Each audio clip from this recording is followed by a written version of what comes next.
Hello and welcome to Krishi Jagran Business, platform that keeps you updated with all the agri news of the nation. This is Yash Saxena. Let's take a quick look at the top headlines of the day.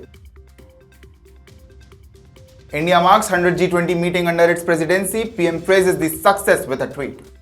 FICCI organized the 9th edition of India Maize Summit 2023 in Delhi today. PM congratulates the awardees of National Panchayat Award, says their dedication will inspire other farmers. Agriculture demand boosts India's diesel sales to record highs in April. Government to combine two mega dairy schemes to help private sectors. US beats China, emerges as India's biggest trading partner in financial year 23. Bharatiya Kisan Union Ekta Ugrahan demands full MSP for wheat crop damage, organizes railway blockade today. Punjab Agriculture University to organize conclave of NRI farmers. Kathmandu tops list of world's most polluted cities due to forest fires. Now the news in detail. Prime Minister Narendra Modi praised 100th G20 Summit meeting. In a tweet, Modi stated, guided by the principle of one earth, one family, one future and in line with our ethos of Vasudhaiva Kutumbakam, India's G20 presidency has worked to further global goods and create a better planet. On Monday, India marked a significant milestone in its G20 presidency by holding its 100th G20 meeting, the meeting of agricultural chief secretaries in Varanasi. The level of engagement in person during India's G20 presidency is among the highest ever. So far, nearly 12,300 participants from over 110 countries have attended G20 related sessions.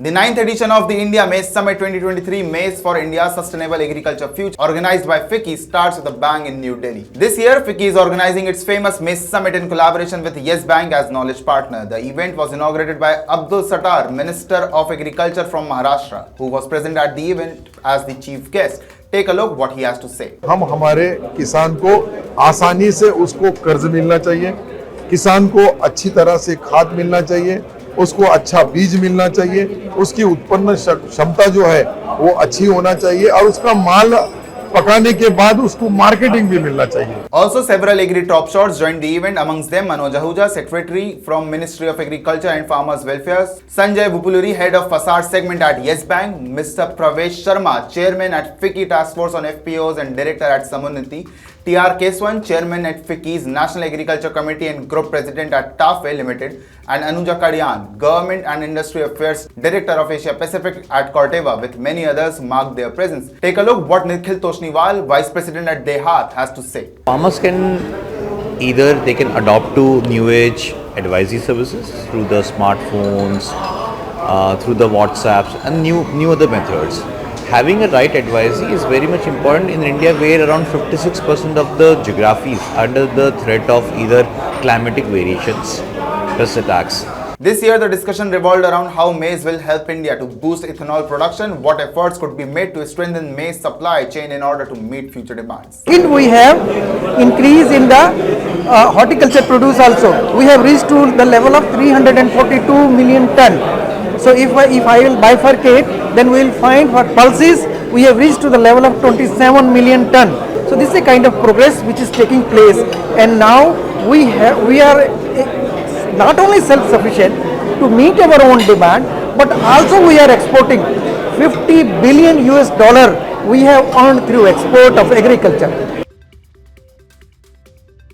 Prime Minister Narendra Modi congratulated the National Panchayat Award winners in response to Union Minister for Rural Development Giriraj Singh's tweet. Prime Minister Modi tweeted, many congratulations to these winners who have played an important role in the development of the villages of the country.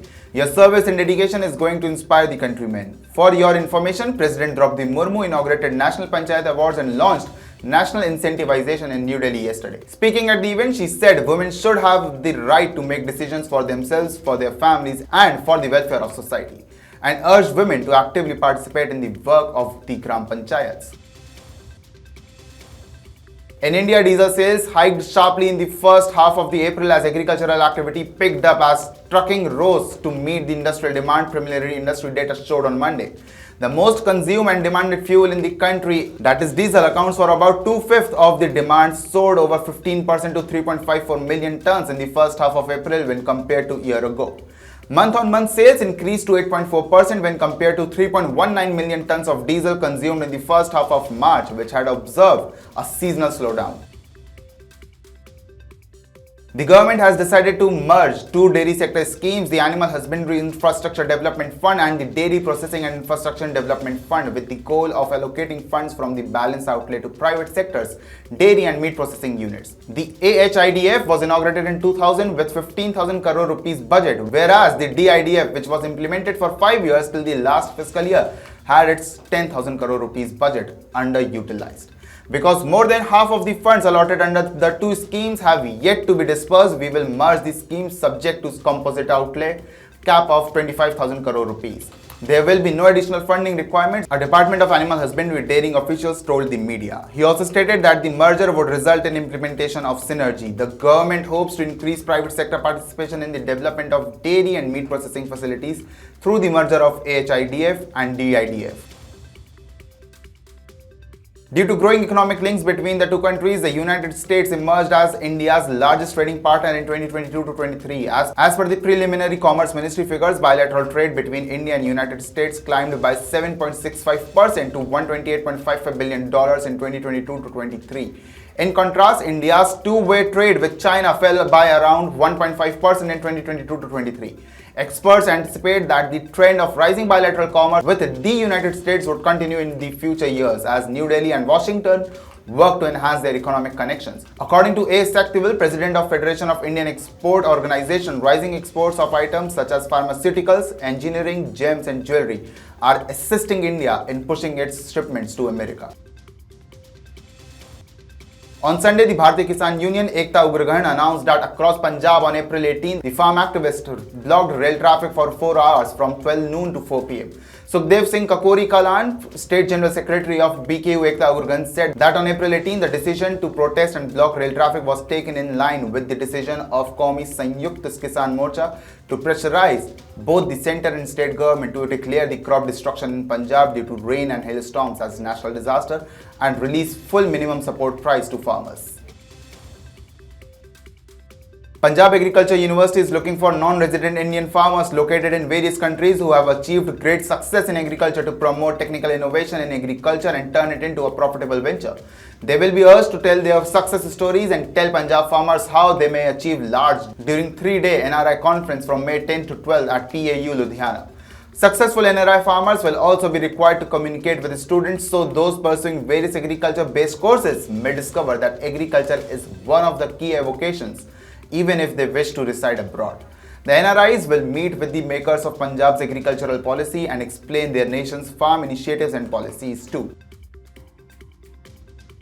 As forest fires rage across the country, reducing visibility, Nepal's capital, Kathmandu, has remained on the top 10 list of the world's most polluting cities.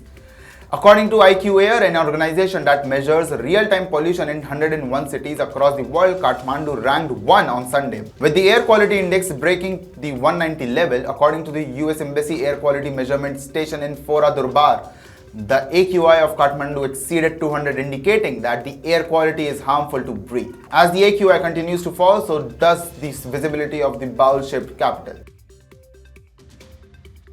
So this was all about the news. For more updates on Agri News, stay tuned with Krishi Jagran Business. This is your Saxena signing off.